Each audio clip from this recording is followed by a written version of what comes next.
वे माननीय राष्ट्रपति जी के सम्मान में संसद सदस्यों की ओर से विदाई संदेश प्रस्तुत करें।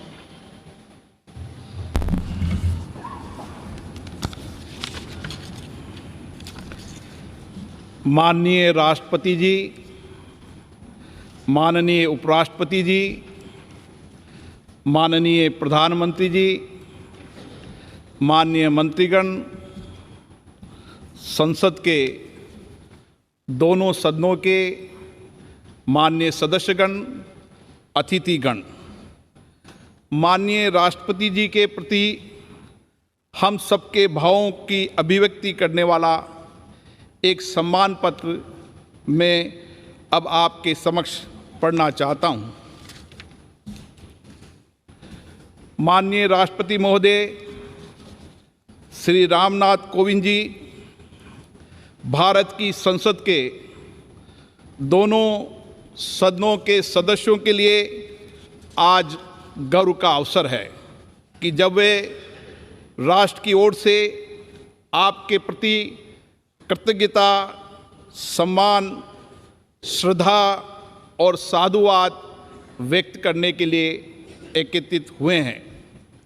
भारत गणराज्य के राष्ट्रपति के रूप में 5 वर्ष के कार्यकाल के दौरान आपने इस सर्वोच्च पद की गरिमा और शालीनता को नव उत्कर्ष प्रदान किया है। इसके लिए हम सब हृदय से आपका आभार प्रकट करते हैं। महोदय, उत्तर प्रदेश के कानपुर जिले के एक छोटे से गांव परोग से भारत के राष्ट्रपति के शीर्ष पद तक पहुंचने की आपकी यात्रा हमारे लोकतंत्र की एक अद्भुत एवं प्रेरक उपलब्धि है।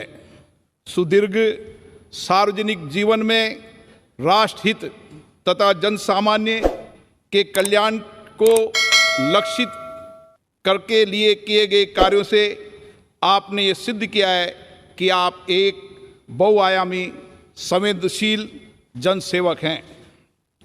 वर्ष 1971 में दिल्ली बार काउंसिल के एक अधिवक्ता के रूप में अपने करियर की शुरुआत करने के बाद आपने दिल्ली उच्च न्यायालय और भारत के उच्चतम न्यायालय में अपनी सेवाएं प्रदान करते हुए निर्धन और वंचित लोगों की पूरी समर्पण के साथ मदद की है। उसके उपरांत राज्यसभा के सदस्य के रूप में अपने 2 कार्यकालों के दौरान आपने संसदीय समिति के सदस्य के रूप में तथा राज्यसभा की आवास समिति के सभापति के पद पर रहते हुए देश को अपना महत्वपूर्ण योगदान दिया है। महोदय, आपका दृढ़ विश्वास है कि शिक्षा सशक्तिकरण का सर्वश्रेष्ठ साधन है। इसी भावना से संसद सदस्य के रूप में आपने ग्रामीण क्षेत्र में शिक्षा के प्रसार के साथ साथ उच्च शिक्षा के क्षेत्र में बुनियादी सुविधाएं उपलब्ध कराने और उनकी गुणवत्ता बढ़ाने पर बल दिया है।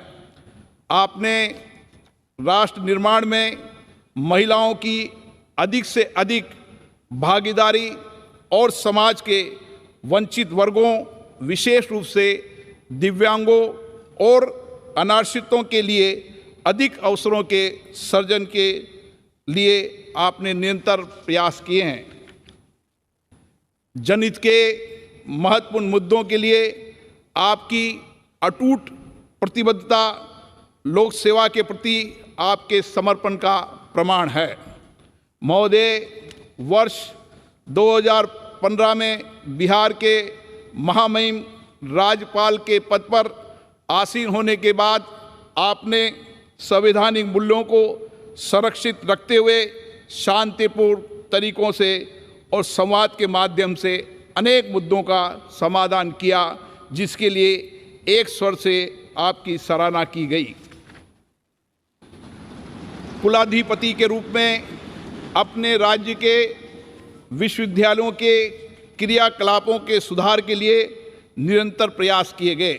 इसके अतिरिक्त आपने कुलपतियों की नियुक्ति में पारदर्शिता लाने एवं विश्वविद्यालयों के बेहतर विनियमन के लिए एक न्यायिक आयोग का भी गठन किया। महोदय, जब आपको वर्ष 2017 में भारत गणराज्य के 14वें राष्ट्रपति के रूप में भारत के राष्ट्राध्यक्ष का दायित्व मिला, तो आपने अपने पद की अपेक्षाओं एवं चुनौतियों को गरिमा एवं विनम्रता से स्वीकारते हुए पदभार को ग्रहण किया। आपके विनम्र स्वभाव तथा कार्यशैली ने हम सभी सांसदों के मन में एक विशिष्ट स्थान बनाया है। संसद में दिए गए आपके अभिभाषण, आपकी दूरदर्शिता देश के समक्ष उपस्थित राजनीतिक एवं सामाजिक विषयों की गहरी समझ एवं उनके समाधान हेतु आपकी स्पष्ट सोच को प्रदर्शित करते हैं। आपके अभिभाषण ने सभी दलों के लोगों को समान रूप से प्रेरित किया है और उनके दायित्वों के प्रति भी जागृत किया है। यही कारण है कि आपको सभी दलों के नेताओं का पूर्ण सहयोग मिला है तथा हम सब आपको संवैधानिक मूल्यों एवं आदर्शों के संरक्षक के रूप में देखते हैं। हमें स्मरण है कि पद ग्रहण करने के बाद जब आप पहली बार अपनी जन्मस्थली गए थे, तब आपने भाव विभोर होकर वहाँ की धरती को नमन किया था तथा कानपुर की अपने शिक्षण संस्थान में आपने मंच से नीचे उतरकर शिक्षकों का चरण स्पर्श किया था। आपकी इन्हीं विशेषताओं ने नागरिकों का दिल जीता है और वे आपके साथ विशेष जुड़ाव महसूस करते हैं। महोदय, राष्ट्रपति के रूप में आपके कार्यकाल को अनेक मधुर और स्मरणीय पलों के कारण सदैव याद रखा जाएगा। स्वतंत्रता दिवस पर राष्ट्रपति भवन में आयोजित उस एट होम रिसेप्शन को आज भी याद किया जाता है, जिसमें आपने असंख्य लोगों का जीवन बचाने वाले कोरोना योद्धाओं को सम्मानित करने के लिए उन्हें मुख्य अतिथि के रूप में आमंत्रित किया था।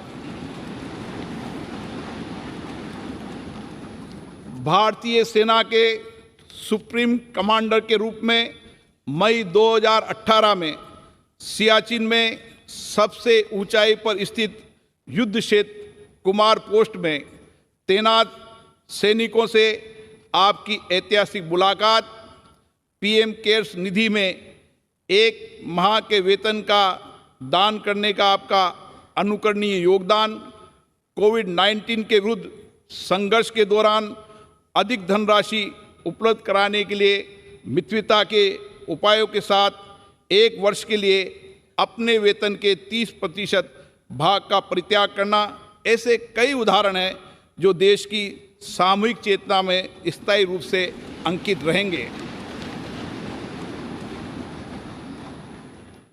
भारतीय संविधान के सिद्धांतों का अक्षरशः पालन, राजनीति निष्पक्षता के लिए आपकी प्रतिबद्धता और राष्ट्रपति भवन को आम नागरिकों के लिए सुलभ बनाने जैसे आपके अनुकरणीय कार्य आने वाली पीढ़ियों को सदैव प्रेरित करते रहेंगे। महोदय, आज जब राष्ट्र अपनी स्वतंत्रता के 75वें वर्ष में है, हमारा सौभाग्य है कि हम आपके दूरदर्शी एवं अनुभवी मार्गदर्शन में अमृतकाल में प्रवेश कर रहे हैं। आप राष्ट्रपिता महात्मा गांधी, बाबा साहेब अम्बेडकर, श्यामा प्रसाद मुखर्जी व पंडित दीनदयाल उपाध्याय जैसे महान नेताओं से प्रेरित रहें। आपकी सरलता, विनम्रता तथा परहित को स्वहित से अधिक महत्व देने के स्वभाव से ये स्पष्ट है कि आपने इन महापुरुषों के विचारों और शिक्षाओं को अपने जीवन में अनुसरण किया है। हमें पूर्ण विश्वास है आपके विचार तथा आपका व्यक्तित्व वर्तमान के साथ भावी पीढ़ी के लिए भी प्रेरणा स्रोत बने रहेंगे। हम आपके स्वस्थ जीवन और दीर्घायु होने की कामना करते हैं। जय हिंद।